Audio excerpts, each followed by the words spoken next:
بسم اللہ الرحمن الرحیم۔ شروع اللہ کے نام سے جو بڑا مہربان نہایت رحم والا ہے۔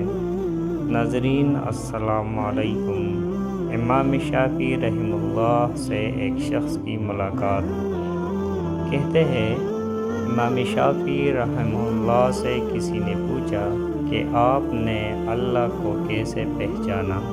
فرمایا میں نے شہتوت کے پتے سے پہچانا، اسی طرح کہ شہتوت کا پتا بکری کھائے تو مینگنیاں نکلنی شروع ہو جاتی ہے، ہرن کھاتا ہے تو مشک نکلنا شروع ہو جاتا ہے، اب ریشم کا کیڑا کھاتا ہے تو ریشم گلنا شروع ہو جاتا ہے۔ تو ایک پتا ہے، کہیں مینگی نکلی، کہیں مشک نکلا، کہیں ریشم نکلا۔ یہ پتے کی طبیعت کے اوپر کوئی بنانے والا ہے کہ کبھی یہ بنا دیا، کبھی وہ بنا دیا۔ میں نے اس حقیق سے پتے سے خدا کے وجود کو سمجھا۔ اگر آدمی سمجھنا چاہے تو ایک پتے سے خدا کے وجود کو نکال سکتا ہے، اور نہ سمجھنا چاہے تو انبیاء علیہ السلام ہزاروں دلیلیں پیش کرتے، رات دن معجزے دکھلائے، نہیں سمجھتا۔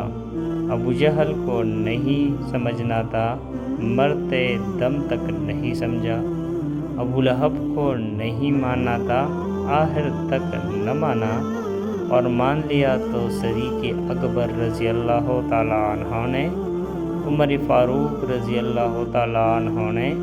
جس نے مانا تو کوئی صدیق بنا، کوئی فاروق بنا، جس نے نہیں مانا تو کوئی ابو جہل رہ گیا، کوئی ابو لہب رہ گیا۔ معلوم ہوا جب آدمی نہیں ماننے پر آتا تو پیغمبر بھی نہیں منوا سکتے، اور ماننے پر آتا ہے تو شہتوت کے پتے سے خدا کی پہچان ہو سکتی ہے۔ ناظرین اگر آپ ہمارے چینل پر نئے ہیں اور مزید ایسی ویڈیوز دیکھنا چاہتے ہیں تو ہمارے چینل اردو کہانی کو سبسکرائب کریں۔ ملتے ہیں اگلے ویڈیو میں، تب تک کے لیے اللہ نگہبان۔